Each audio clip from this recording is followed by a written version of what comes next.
Assalamu alaikum students, how are you? MDCAT 2026 की demo classes में खुशामदीद। आज का जो हमारे टॉपिक्स हैं वो आपको स्क्रीन पे नज़र आ रहे हैं। पहला टॉपिक है हमारा आइसोटोप्स, दूसरा है isobar, isotone, iso electronic, iso diapher, iso ester, isomer and उसके बाद MCQs। तो let's start. What are isotopes? Isotopes जो लफ्ज़ है ये दो लफ्ज़ों से बना है। एक है आइसो जिसका मतलब होता है सेम, और टॉप का मतलब होता है प्लेस। टॉप मीन्स प्लेस, इसका मतलब है सेम प्लेस। सो इसका मतलब क्या हुआ? Atoms of same element having same atomic number but different atomic mass। तो atoms of same element having same atomic number but different atomic mass. For example, I am having isotopes of hydrogen के 7 isotopes हैं। तो सारे hydrogen जो है आप यहाँ पे लिखेंगे। हाइड्रोजन टोटल कितने हो गए? 4, 5, 6 और ये 7। तो इन सब का जो है ना एटॉमिक नंबर वो क्या होगा? सेम होगा। तो इन सब का एटॉमिक नंबर सेम है, पर इनमें जो चीज़ चेंज है वो कौन सी है? Atomic mass. यहाँ पे इसका एटॉमिक मास कितना है? 1 है। इस हाइड्रोजन का एटॉमिक मास कितना है? 2 है। इसका कितना है? 3 है, 4, 5, 6 एंड 7। तो इनकी जो प्लेस है पीरियोडिक टेबल में, जो इनकी प्लेस होगी, प्लेस जो है ना वो डिपेंड करती है किस पे? एटॉमिक नंबर पे। यानी place depend on atomic number. तो पीरियोडिक टेबल में इसकी पोजीशन क्या होती है? 1। तो ज़ाहिर है इसकी भी पोजीशन क्या होगी? 1 होगी। इन सब एलिमेंट के जो ये आइसोटोप्स हैं इन सब की पीरियोडिक टेबल में पोजीशन सेम होगी, इसलिए हम इसको आइसोटोप बोलते हैं। उर्दू में हम इसको हमजाद बोलते हैं। ठीक है, जुड़वा जैसे होते हैं ना, भाई बहन जैसे जुड़वा होते हैं, ठीक है, शक्ल व सूरत में। तो इसलिए इनको हम हमजाद या आइसोटोप्स बोलते हैं। आइसोटोप्स टोटल 580 हैं। ठीक है, टोटल यानी आइसोटोप्स कितने हैं? 580, जिसमें से 300 आर्टिफिशियल होते हैं, आर्टिफिशियल, और 280 वो होते हैं natural. So there are 580 total isotopes of element, out of which 300 are artificial, 280 are natural। Isotopes की वजह से एलिमेंट का जो एटॉमिक मास है वो फ्रैक्शन में होता है। फॉर एग्जांपल क्लोरीन आपको पता है कि क्लोरीन, ठीक है, ये 2 किस्म के होते हैं। एक जिसका एटॉमिक नंबर यानी 17 है, इसका भी कितना होगा? 17। इसका एटॉमिक मास 35, तो इसका कितना है? 37। तो ये इनकी रिलेटिव जो अबंडेंस है वो थोड़ी चेंज होती है। जैसे ये क्लोरीन 1735 है, ये 75% ठीक है पाया जाता है, और ये वाला जो क्लोरीन 1737 है ये 25% हमें दुनिया में मिलता है। तो इनकी जो रिलेटिव परसेंटेज है यानी अबंडेंस है वो क्या है? डिफरेंट है। ठीक है, अगर हम इनके रिलेटिव अबंडेंस को देखें तो देखें रिलेटिव जो अबंडेंस है इसकी 75% है, उसकी 25% है। तो इनका जो एवरेज मास है यानी आइसोटोपिक एलिमेंट का जो मास है, ठीक है, क्लोरीन का, वो 35.5 mu है। और ये कहाँ से आया? आपने क्या करना है, ये जो क्लोरीन है, क्लोरीन पहला नंबर जो आइसोटोप है वो कितना है 35 वाला, उसकी परसेंटेज कितनी है 75। मल्टीप्लाई करेंगे इसको किससे 35 से। और दूसरा जो हमारा आइसोटोप है क्लोरीन का वो कितना है, जिसका मास है 37 है, यहाँ पे प्लस करना है 37 मल्टीप्लाइड विथ 25, इसको डिवाइड करना है 100 से। टोटल परसेंटेज कितनी है 100। तो हमारा आंसर क्या आया 35.5 AMU। तो पहला तरीका, ठीक है, यानी एवरेज मास जो निकला फ्रैक्शन में वो किस वजह से आया, due to isotopes and their relative abundance. Chlorine का एटॉमिक मास दूसरे तरीके से आप ऐसे निकाल सकते हैं कि 25 जो है परसेंट उसका मास है 37, और यहाँ पे जो 75% है उसका मास कितना है 35। तो 25 पे ये एक एटम हुआ और 75 पे ये कितने एटम हुए 3। तो 25 पे एक एटम हुआ वो कौन सा है 37 वाला, और 75% पर ये क्लोरीन के कितने एटम होंगे 3, क्योंकि 25 के हिसाब से है ना, तो ये होंगे 3 एटम। टोटल एटम आप देखें, टोटल एटम कितने, टोटल एटम हमारे हो गए 1 2 3 4, ठीक है। तो इसको आप डिवाइड करेंगे, ठीक है, ऊपर आता है 142, नीचे आएगा 4, तो आंसर आया 35.5 AMU। तो फ्रैक्शन में जो मास आ रहा है आइसोटोप्स का वो किस वजह से आ रहा है, ड्यू टू फ्रैक्शन में जो एटॉमिक मास निकल रहा है क्लोरीन का वो है due to its relative abundance. तो आइसोटोप्स में कौन सी चीज़ें सेम होती हैं और कौन सी चीज़ें डिफरेंट होती हैं। तो देखें, आइसोटोप्स में एटॉमिक नंबर सेम होता है, जैसे हाइड्रोजन हाइड्रोजन, इन दोनों का एटॉमिक नंबर क्या है सेम है, और एटॉमिक मास इनका डिफरेंट है। तो पहली बात, एटॉमिक नंबर क्या होता है सेम होता है। वैलेंसी सेम होती है, आपको पता है कि हाइड्रोजन की जो वैलेंसी है वो 1 है, और इस हाइड्रोजन की भी वैलेंसी क्या होगी 1 होगी, तो इसलिए वैलेंसी क्या होगी इनकी सेम। इलेक्ट्रॉनिक कॉन्फ़िगरेशन, हाइड्रोजन ये जो पहला आइसोटोप है इसकी अगर इलेक्ट्रॉनिक कॉन्फ़िगरेशन करें तो क्या होती है बेटा 1s1। तो इस आइसोटोप की इलेक्ट्रॉनिक कॉन्फ़िगरेशन करें तो वो भी क्या होगी 1s1, क्योंकि इलेक्ट्रॉनिक कॉन्फ़िगरेशन हम किस पे करते हैं एटॉमिक नंबर पे करते हैं, तो इनकी इलेक्ट्रॉनिक कॉन्फ़िगरेशन क्या होगी सेम। तो यहाँ पे कह रहा है period number same. Period number क्या होता है, यानी पीरियोडिक टेबल में एलिमेंट एक होते हैं वर्टिकली, दूसरे होते हैं हॉरिजेंटली। तो जो हॉरिजेंटल होते हैं उसे हम कहते हैं पीरियड। तो पीरियड नंबर कैसे सेम हुआ, ठीक है, हम इसका जो एटम का स्ट्रक्चर अगर ड्रा करें दोनों एटम का, तो इन दोनों एटम में हाइड्रोजन में यहाँ पे देखें पहले दायरे में 1 इलेक्ट्रॉन, और इस हाइड्रोजन में भी अगर चेक करें तो पहले दायरे में 1 इलेक्ट्रॉन। तो ये जो शेल नंबर है, इस शेल नंबर को, ठीक है, हम कहते हैं पीरियड नंबर, पीरियड नंबर। तो इसमें कितने शेल हैं 1, ठीक है, इसमें भी कितने शेल हैं 1, तो इन दोनों का पीरियड नंबर क्या होगा सेम होगा। ग्रुप नंबर कह रहा है सेम होता है।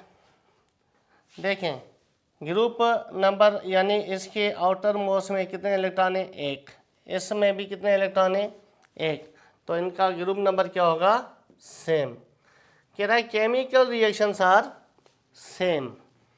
केमिकल रिएक्शन कैसे सेम हुई, अच्छा, केमिकल रिएक्शंस कह रहा है सेम होती हैं अगर मैं हाइड्रोजन, ठीक है, जो 1 है और दूसरा हाइड्रोजन कौन सा है 1 2 है, इस हाइड्रोजन को मैं अगर ऑक्सीजन से रिएक्ट कराऊं तो क्या बनाएगा H2O।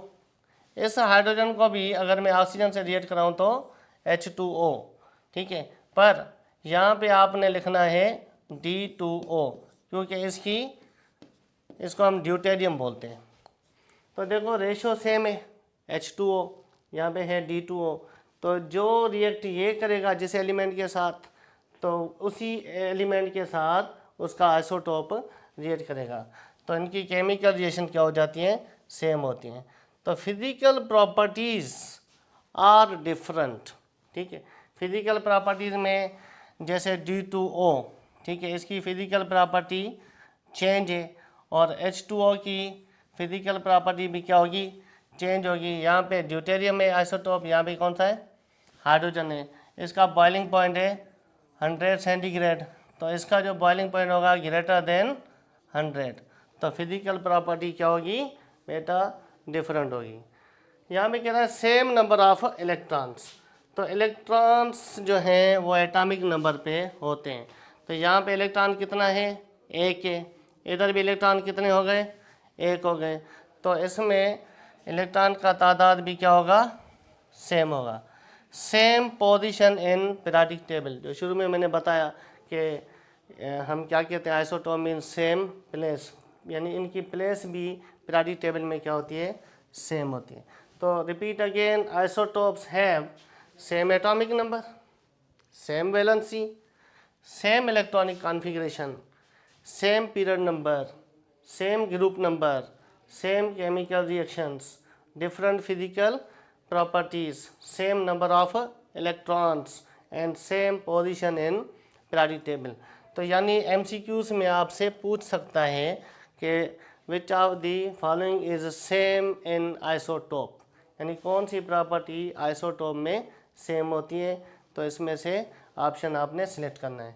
Different in isotopes, isotopes में कौन सी चीज़ जो है ना वो डिफरेंट होती है। नंबर 1 मास नंबर, कार्बन, इसका मास नंबर चेक करें। कार्बन मैंने 2 लिखे हैं यहाँ पे, एक कार्बन है 612, दूसरा है 614, तो यहाँ पे इन दोनों का मास नंबर क्या है, डिफरेंट है। तो यानी इधर यानी मास नंबर क्या होता है, आइसोटोप में डिफर होता है। नंबर ऑफ न्यूट्रॉन्स, तो नंबर ऑफ न्यूट्रॉन्स यानी इसमें देखें कैसे डिफरेंट होते हैं। 12 में से 6 गए, ठीक है, 12 में से 6 गए तो 6 न्यूट्रॉन, 14 में से 6 गए तो 8 न्यूट्रॉन, तो न्यूट्रॉन का तादाद भी क्या होता है, डिफरेंट होता है। आइसोटोप में कह रहा है कि हाफ लाइफ्स जो हैं एटम्स की वो भी डिफरेंट होंगी, जैसे हाइड्रोजन और हाइड्रोजन, ठीक है, इसे बोलते हैं ड्यूटेरियम। यह वाहिद हाइड्रोजन के आइसोटोप्स हैं जिनको एक पर्टिकुलर नेम्स हैं, ठीक है। इस आइसोटोप को क्या बोलते हैं, प्रोटियम। तो इन दोनों की जो हाफ लाइफ है वो डिफरेंट है, ठीक है। इसकी हाफ लाइफ होती है इनफिनिट, ठीक है, इनफाइनिट, और जो इसका आइसोटोप है H13 ट्राइटियम जिसे बोलते हैं, इसकी है 12.3 ईयर्स, ठीक है। इसकी जो हाफ लाइफ है वो है इनफिनाइट, यानी पता नहीं है कितनी हो सकती है, ठीक है।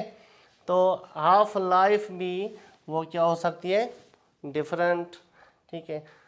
Rate of reaction, rate of reaction isotopes का डिफरेंट होता है, ठीक है, क्योंकि इसका मास है 14, इसका मास क्या है 12, मास ज़्यादा होने की वजह से, ठीक है, इसका रेट हो जाएगा कम। तो रेट ऑफ रिएक्शन आइसोटोप्स में होता है डिफरेंट। कह रहा है रिप्रेजेंटेशन, ठीक है, रिप्रेजेंटेशन मीन्स देखें कार्बन यहाँ पे क्या है 612, यहाँ पे कार्बन क्या है 614, यहाँ पे 612 हम इसको रिप्रेजेंट कर रहे हैं, यहाँ पे 6 और 14 से कर रहे हैं, तो रिप्रेजेंटेशन भी क्या हो गई इसकी डिफरेंट है। रिलेटिव अबंडेंस, रिलेटिव अबंडेंस आप चेक करें, क्लोरीन और क्लोरीन जैसे मैंने एग्जांपल दिया, इसका है 17, इसका भी नंबर है 17, तो इनका मास कितना था 35, इसका कितना है 37, ठीक है। ये वाला जो आइसोटोप है कितने परसेंट है 75% पाया जाता है, और ये वाला आइसोटोप 25% पाया जाता है। तो इनके रिलेटिव अबंडेंस भी क्या है, वो डिफरेंट है। स्टेबिलिटी, रिलेटिव स्टेबिलिटी, तो यहाँ पे एक बात नोट करना, स्टेबिलिटी आइसोटोप की, वो आप आइसोटोप की जो स्टेबिलिटी है वो आपको कैसे पता चले कि स्टेबिलिटी सेम होगी या डिफरेंट होगी। For example carbon 6 12, helium 2 4, carbon 6 14, oxygen 8 16। ठीक है, यहाँ पे रिलेटिव स्टेबिलिटी के हवाले से, ठीक है, मैं समझा रहा हूँ कि आपने क्या करना है, प्रोटॉन और न्यूट्रॉन इनके निकालने हैं। ठीक है, प्रोटॉन और न्यूट्रॉन। तो मुझे बताएं इसमें प्रोटॉन कितने, इसमें प्रोटॉन 6, 12 में से 6 गए 6 न्यूट्रॉन। इसमें प्रोटॉन कितने हैं, 2। ठीक है, 4 में से 2 गए 2 न्यूट्रॉन। इसमें प्रोटॉन कितने हैं, 6, 14 में से 6 गए 8। इसमें प्रोटॉन कितने हैं, 8। इसमें प्रोटॉन कितने, न्यूट्रॉन कितने हैं, सॉरी वो है 8। तो सब में प्रोटॉन और न्यूट्रॉन आप पहले चेक करें। अगर प्रोटॉन और न्यूट्रॉन, ठीक है, इवन नंबर में हो, ये सब के सब क्या है, इवन नंबर में, तो जिसमें कम प्रोटॉन और न्यूट्रॉन है वो हमारा स्टेबल होता है। तो इनकी रिलेटिव स्टेबिलिटी भी क्या हो गई, सबकी डिफरेंट। रिपीट अगेन, जिसमें प्रोटॉन और न्यूट्रॉन का तादाद क्या होगा, कम होगा। अभी यहाँ पे सवाल है कि कार्बन 6 स्टेबल है या carbon 6 14।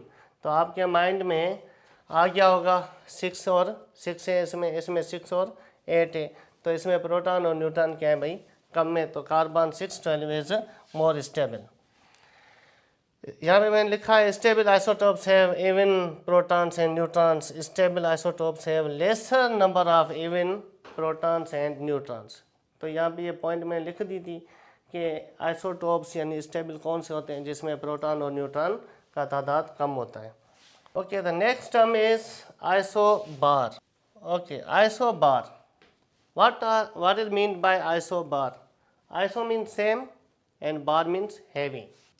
Iso means same, bar means heavy. What is its definition? Atoms of different elements having same atomic mass. यानी डिफरेंट एलिमेंट्स आपने उठाने हैं। जैसे मैंने यहाँ पे एक पोटाशियम उठाया और दूसरा आर्गन। तो पोटाशियम का एटॉमिक नंबर कितना है, 19 है, और आर्गन का एटॉमिक नंबर 18 है। तो इसका एटॉमिक मास कितना है, 40 है। वैसे 39 है, इसका आइसोटोपिक मास उठाए हैं 40। तो इस आर्गन का आइसोटोपिक मास यानी आर्गन का मास कितना है, वो भी 40 है। तो यहाँ पे इन दोनों का एटॉमिक मास क्या निकला, सेम निकला। तो इसे हम क्या बोलेंगे, isobar. This pair is called isobar, जिसमें एटॉमिक नंबर डिफरेंट हो और एटॉमिक मास सेम हो। The next term is isotone. How you will identify isotone? Isotone की डेफिनेशन आपको नज़र आ रही होगी। Iso means same, tone means neutron. Atoms of different elements having same number of neutron. तो neutron का तादाद इसमें क्या होता है, सेम होता है। फॉर एग्जांपल नाइट्रोजन और ऑक्सीजन। नाइट्रोजन का एटॉमिक नंबर है 7 और इसका आइसोटोप है जो वो है 15 वाला। ठीक है, 15, वैसे इसका 14 भी मास है पर 15 इसका आइसोटोप है। ऑक्सीजन का एटॉमिक नंबर है 8 और इसका मास है 16। तो न्यूट्रॉन कैसे फाइंड करते हैं, 15 में से 7 गए, हमारे पास बच गए 8। 16 में से 8 गए, इधर भी बच गए 8। तो दोनों में आप चेक करें कि न्यूट्रॉन का तादाद क्या है, सेम है। This pair is called isotone, and this pair is called isobar. Next is isoelectronic. Iso means same, electronic means electrons. What is meant by isoelectronic? इसमें बेटा याद रखना, आयन भी आइसोइलेक्ट्रॉनिक हो सकते हैं और आपके मॉलिक्यूल भी आइसोइलेक्ट्रॉनिक हो सकते हैं. फॉर एग्जांपल मैंने यहाँ पे लिख रखा है, ions or molecules having same number of electrons called isoelectronic. Ions or molecules having same number of electrons are called isoelectronic. तो इसमें आप चेक करें, सोडियम का एटॉमिक नंबर कितना है 11, मैग्नीशियम का कितना है 12. ओके, तो 11 + 1 मीन्स इसने इलेक्ट्रॉन लॉस किया. 11 में से एक इलेक्ट्रॉन गया तो कितने बच गए 10 इलेक्ट्रॉन. यहाँ पे देखें 12 में से 2 इलेक्ट्रॉन गए तो कितने बच गए 10 इलेक्ट्रॉन. तो इन दोनों में इलेक्ट्रॉन क्या है सेम है, तो बोथ आयन्स आर आइसोइलेक्ट्रॉनिक. यहाँ पे देखें इसका एटॉमिक नंबर कितना है, कार्बन का 6, एक हाइड्रोजन के पास 1 इलेक्ट्रॉन होता है तो 4 के पास 4, टोटल इलेक्ट्रॉन कितने हो गए 10. यहाँ पे नाइट्रोजन चेक करें, नाइट्रोजन का एटॉमिक नंबर कितना है 7 और हाइड्रोजन कितनी है 3, तो टोटल इलेक्ट्रॉन यहाँ पे भी कितने हो गए 10. तो बोथ आर आइसो इलेक्ट्रॉनिक, यानी ये आयन्स आइसो इलेक्ट्रॉनिक हैं और यहाँ पे जो मॉलिक्यूल्स हैं वो क्या हैं भाई आइसो इलेक्ट्रॉनिक्स हैं. उसके बाद जो नेक्स्ट टर्म है वो है हमारा आइसोडायाफर.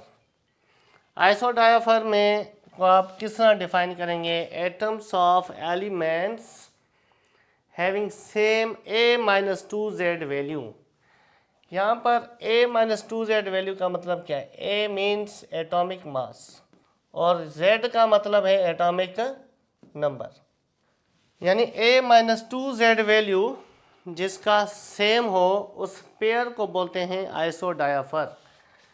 अच्छा, यहाँ पे देखें a-2z फार्मूला अप्लाई करें यहाँ पे, ठीक है. यहाँ पे a यानी इसका एटॉमिक मास कितना है 19 - 2, z इसका कितना है z 9 है, तो इसका आंसर क्या आया a 19 - 18 = 1.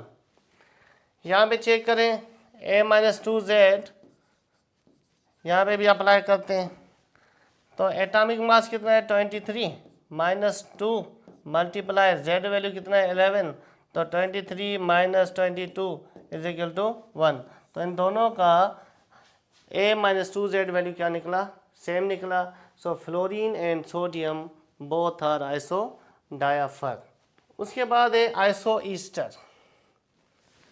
आइसोईस्टर क्या होता है, it is defined as same number of atoms and electrons. यानी किसी भी मॉलिक्यूल में इलेक्ट्रॉन का तादाद भी सेम निकले और उसके बाद एटम्स का तादाद भी सेम निकले. अच्छा, CO और N2 में अगर चेक करें कि एटम्स कितने हैं इसमें बेटा 2 हैं, ठीक है, और N2 में चेक करें तो उसमें भी कितने हैं 2 एटम हैं, ठीक है. दोनों में एटम्स का तादाद क्या है सेम है. तो इलेक्ट्रॉन्स चेक करें, इलेक्ट्रॉन्स जब भी चेक करो तो उसके एटॉमिक नंबर सम किया करें. 6 और 8 कितने होते हैं 14, ठीक है. और नाइट्रोजन का एटॉमिक नंबर कितना है 7 है, तो दोनों में 7 + 7 कितने होते हैं 14. तो यानी हमारे इलेक्ट्रॉन भी सेम निकले, नंबर ऑफ एटम्स भी सेम निकले. तो ये दोनों क्या है भाई आपस में आइसोईस्टर. अगर मैं पूछूं CO2 H2O, क्या ये दोनों आइसोईस्टर हैं? चेक करें, इसमें एटम कितने हैं 3, ठीक है, इसमें भी एटम कितने हैं 3. पर इलेक्ट्रॉन चेक करें, इसमें इलेक्ट्रॉन कितने हैं, कार्बन में 6, ऑक्सीजन में होते हैं 8, तो 8 और 8 16, 16 और 6 22, तो इसमें 22 इलेक्ट्रॉन हैं, ठीक है.